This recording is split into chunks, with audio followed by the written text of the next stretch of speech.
the year is almost over, and let's talk a little bit about 2021 in Belton. Let's start with some of the changes and things that were going on. Okay, well, of recent, we've elected 2 new council members, Mark Spence and Brandy Vaughn, and we're real excited to have them on board. I think they'll contribute tremendously. I'm real excited to work with them. As you know, because you were there, we just had our Standpipe Festival, which was a great success. Everybody had a really good time.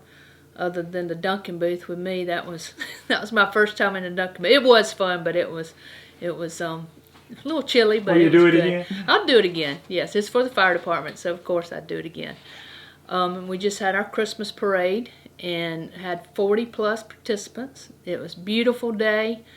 The crowd was really nice, great numbers. We were excited about that. And to conclude the event, we had the relighting of our Standpipe Star, which everybody was really excited about. That's been there a long time, hasn't it? It's been there, I think, since the mid-'80s. Jill Foster's dad, Alan Sims, our administrator, his father-in-law, he actually built the original star, and BDG Electrical took it down for us, rewired it with LED lighting, and it's shining bright. So, return of all the other events from out the year too. How did that go? I mean, I know everybody was itching to get back out and get back together. Is that good? I know the other events here in Belton. You had quite a few this year. Yeah, I think everybody's ready to rock. I mean, Belton kind of threw the whole thing. We did what we needed to do. We didn't have anything out of the ordinary happen, and everybody did what they had to do to be able to get back out strong. So everybody, anytime we do anything, they're going to show up. They're ready. And there was some growth at the museum, and they're ready to kind of move ahead. Hopefully, y'all will have the State Museum for Natural History here. Yeah, they're working hard on that. I'm not totally in the loop on that yet, but I know that crew over there. They work very hard. So I can't wait to see what they come up with, because it'll be top notch whatever they do. I'm glad you mentioned that. Y'all do have an exceptional group of people working in that museum. I think. Most are volunteers. Allison is tremendous. She's everywhere. She's got her hands in everything we do in this town, and you might not know it, but she's involved with the chili cook-off. She's involved with the parade. That went well again this year. Standpipe Festival. That's right. She's there for everything. She's a tremendous asset. And Abigail really, I've seen a marked change in that museum since she took over. It's really built into a really nice museum. It is. As I always say, our nonprofits in this town are just, they're kind of a backbone to the town. They are really top notch to be the small town that we are. The volunteers are committed. The staff is committed. I'm very proud of them. Well, let's shift a little bit then from nonprofit to profit. Let's talk about economic development over the last 12 months here. I know you've had some new businesses, some other things going on. Tell me a little bit about that. We've had a few new businesses. Nothing huge right now. Now, recently, one of our big businesses, IMS Industrial Maintenance Services, they have recently sold, and they promise good things will be coming from that sale. So I can't wait to find out what that is. We're starting to have a lot of people come through looking at property. It's been, the administrator and myself are constantly giving tours, and we have a second reading of an annexation tonight of about 6.5 acres that someone's going to put some townhomes on. So it's starting to really pick up. I don't have a whole lot I can definitively tell you right now. I feel like when you come back in March, I'll have a lot of news for you. Is the demand for housing here like everywhere else? Oh yeah. It's crazy, but it's exciting. How can y'all help, particularly affordable housing? What can the town do to try to help encourage people to? I guess just be who we are and show people that you want to live in Belton. It's a very exciting town. It's a very positive town. It's close to Greenville. It's close to Anderson. It's where all these big industries are. It's easy to get to, and anyway, I just feel like the quality of living here is top notch.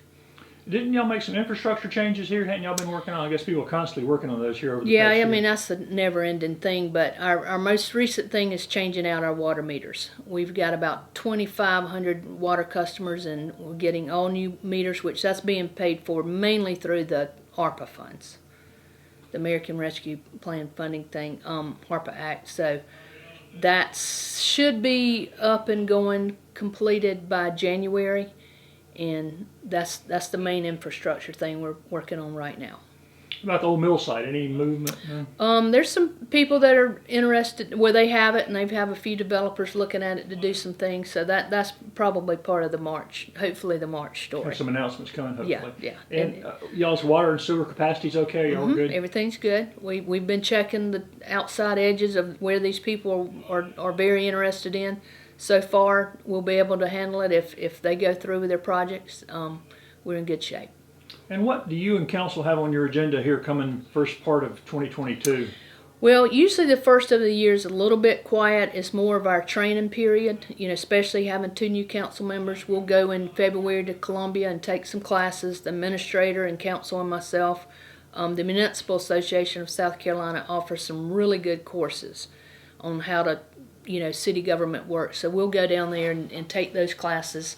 We'll have a retreat and spend the day, just hammering out ideas and just getting kind of a game plan going for, actually the new year, which would our year end is June 30th. So, we'll start working towards July 1st.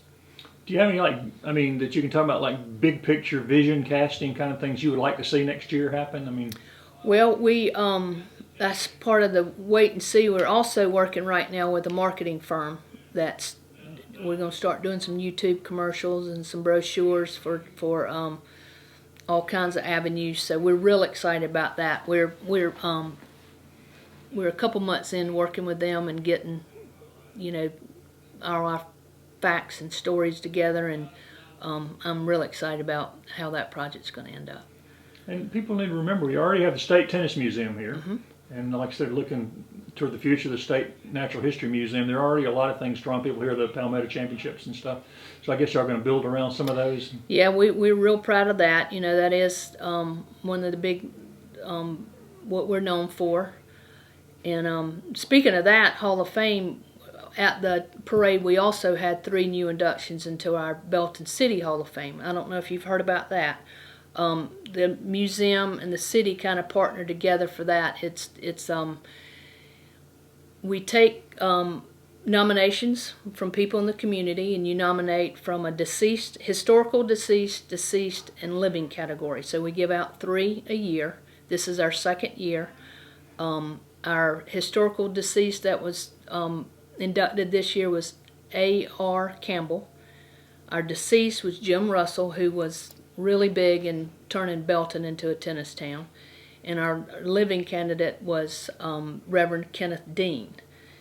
And you nominate these people, and it's for people who have really significantly contributed to the city of Belton and the citizens of Belton. And what we want you to do is nominate them. If they're chosen, they'll have a plaque hanging on the wall here in City Hall. If not, resubmit their name next year. We'll keep your submission as far as the nomination and all the criteria of what they've done. But the nominations we've had is just remarkable. The things people have done for this town, but only being able to pick one per category a year, we really want you to keep resubmitting them because the stories are really, really inspiring, the things people have done.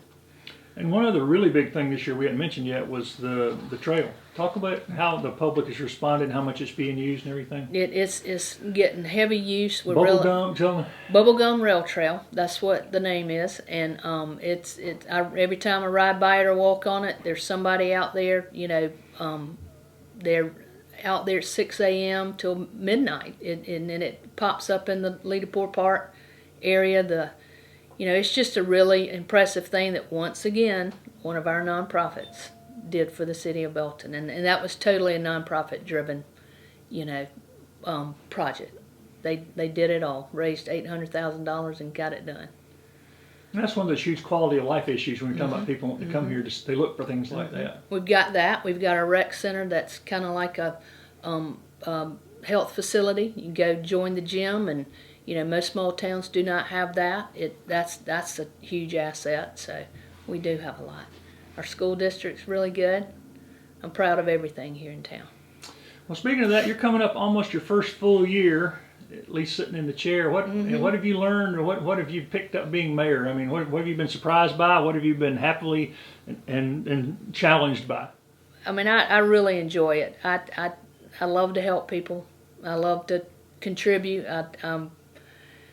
My toughest thing is things like this. I don't know. I went to Clemson University, and I chose my major based on what major you didn't have to take public speaking. So my toughest battle has been, the public speaking. But I'm getting used to it, and it's been really rewarding to help anybody that walks in the door. Every day's a different day. It really is. I wake up in the morning and I might be here for 3 hours, I might be here for 10 hours. But it's all good. And you'd already been involved. I mean, it's not like this was brand new to you. You just moved to a different seat. Right. I've kind of always been fortunate that I didn't have to work, so I've been a volunteer since the boys started school, so it's just kind of what I do. What do you want the citizens to do to help the city? What can they do to help Belton be a better place in 2022?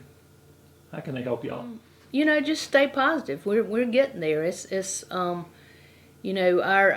We're very accessible to people. If you have issues or problems, just come to us and tell us, and we'll help you work through them.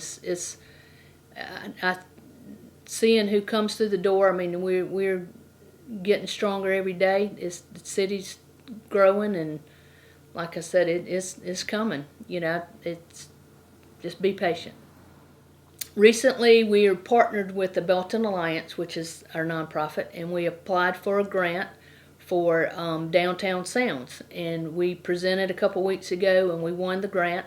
So starting in May, we'll be able to have live music and food trucks at least 4 times between May and September, and hopefully more. But we were 2 out of 19 entries that won the grant from Elevate Upstate out of Greenville. So I'm real proud of that. Margaret Haney, who you've met and sang for us at Standpipe, she helped us with our presentation and promised she would come be one of our live music. So we're real excited about the spring and the summer and being able to have downtown concerts. You know when yet, or are you just waiting? There'll be a committee formed, and we should start in May. We'll have to get together and pick which night is going to be best, because I know other cities do the same thing, so we don't want to double up on them. But once we pick our night, by March I'll be able to tell you what night we've picked. But we are committed to 4 downtown concerts and food trucks, so really excited about that.